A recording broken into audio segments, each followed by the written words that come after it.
O nosso terceiro distúrbio do crescimento, então, é a atrofia, ou também em alguns livros vocês podem encontrar o termo hipotrofia, tá?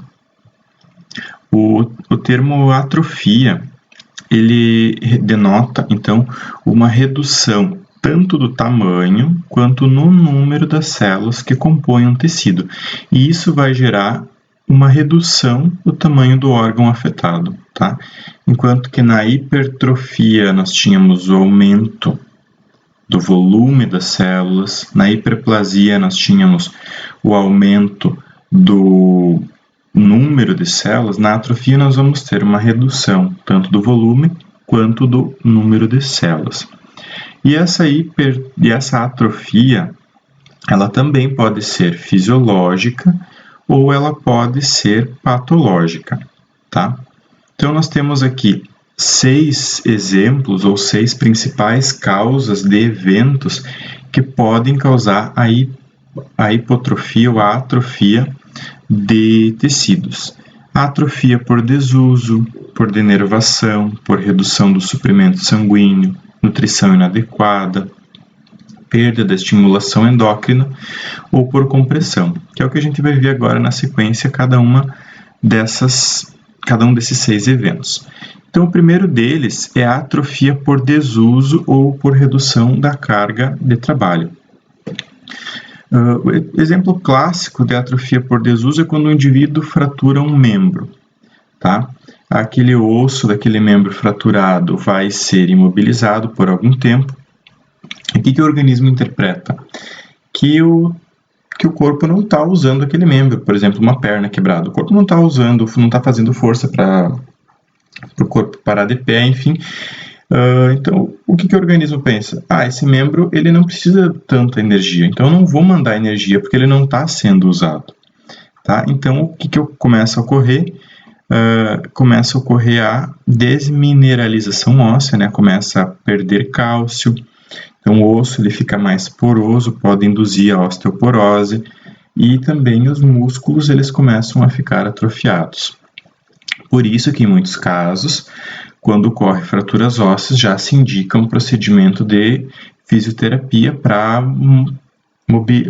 mobilizar aquele membro, né, para fazer com que aquele membro seja exercitado para não ocorrer tanta perda óssea e não ocorrer tanta perda muscular.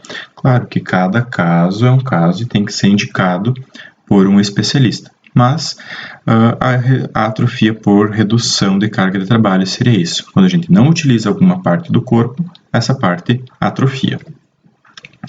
Atrofia por denervação.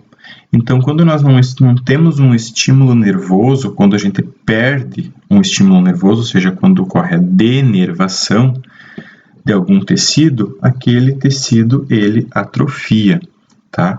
Eu botei o exemplo aqui, que nós temos a atrofia dos membros inferiores, da musculatura dos membros inferiores, em paciente com poliomielite, né? O poliovírus, ele é um vírus que atualmente ele está erradicado, está controlado graças à vacinação, né, que chamam a gotinha, e é um vírus que ele ataca os neurônios da medula espinhal, e isso vai fazer com que ocorra uma lesão neuronal e muitas vezes sequelas como a perda motora da movimentação das pernas, né? Então, lesão nos nervos pode levar a uma atrofia, porque daí esse indivíduo ele não vai mais movimentar esses membros e vai ocorrer uma atrofia.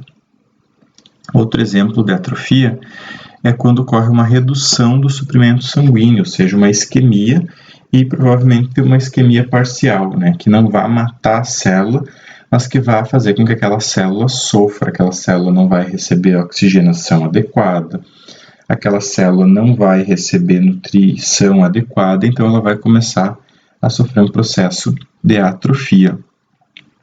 O exemplo que eu coloquei aqui para vocês, atrofia senil do cérebro. Se vocês forem ver, nós temos um cérebro de um homem de 36 anos e de um homem de 82 anos, né? Do paciente geriátrico, nós temos um cérebro mais atrofiado, provavelmente devido a vários quadros de isquemia, principalmente na época da senilidade. Então, se nós temos uma isquemia parcial, possivelmente o tecido isquemiado ele vai sofrer uma atrofia. A nutrição inadequada também pode provocar atrofia, porque se tu não tem nutrição adequada para uma célula, ela não vai conseguir desempenhar suas funções fisiológicas normais e vai ficar menor.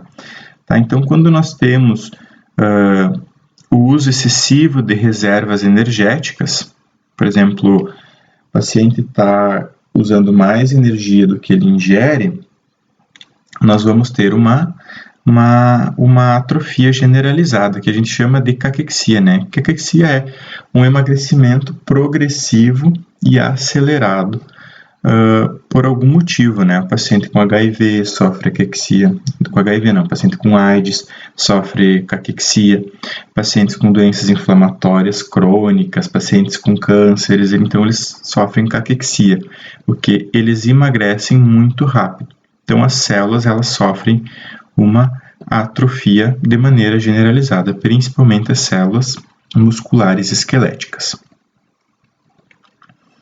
Outro exemplo, perda de estimulação endócrina. Então, isso é um exemplo fisiológico, né? Por exemplo, após a menopausa, as mulheres elas não têm mais estímulo de alguns hormônios, como estrogênio, principalmente, então elas vão ter atrofia de alguns tecidos. Por exemplo, o endométrio ele vai sofrer uma atrofia, o epitélio vaginal, o epitélio mamário, eles vão sofrer atrofia, vão ficar mais finos em mulheres que entraram no climatério, que entraram na menopausa devido a uma estimulação endócrina, mas isso ocorre de maneira fisiológica. E o último exemplo de atrofia que nós temos é a atrofia por compressão, tá?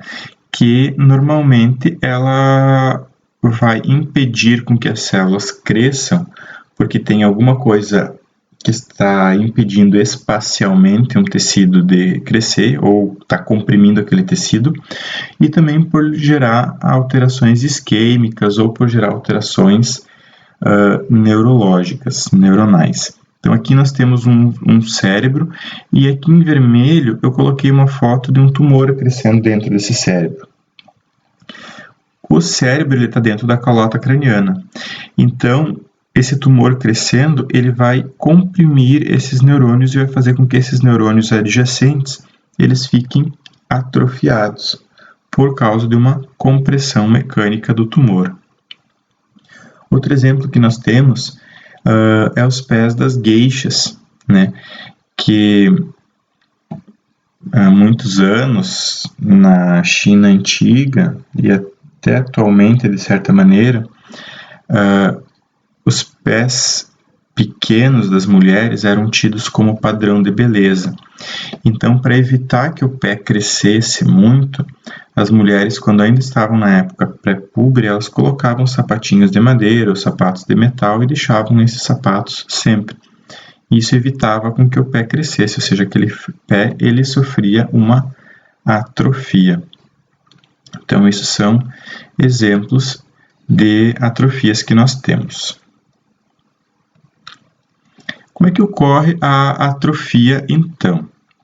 Nós temos um estímulo negativo, que eu já falei para vocês.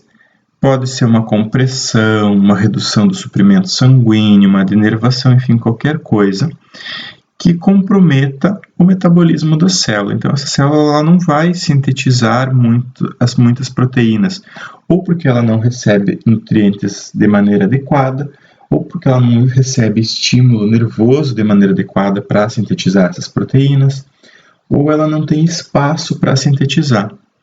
E também ela vai gerar a degradação de proteínas, tá? Ela não sintetiza e ela degrada, porque a célula sabe que ela precisa reduzir de tamanho.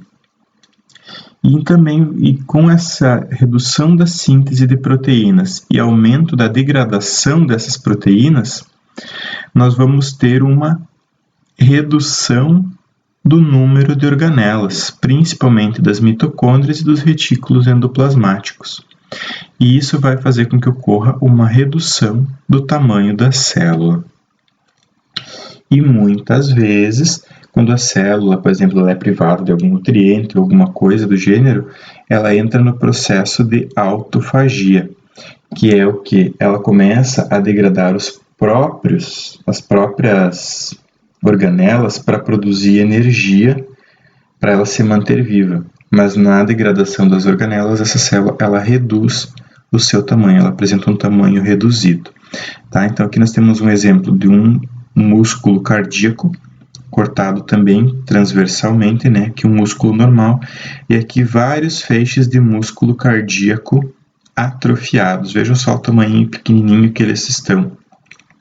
E aqui uma célula cardíaca normal. Então, células atrofiadas, células normais, devido a algum estímulo que impeça o metabolismo. Ou a célula não vai produzir tanta proteína, ou ela vai degradar as proteínas que ela tem, e isso vai culminar com a redução do tamanho dessa célula.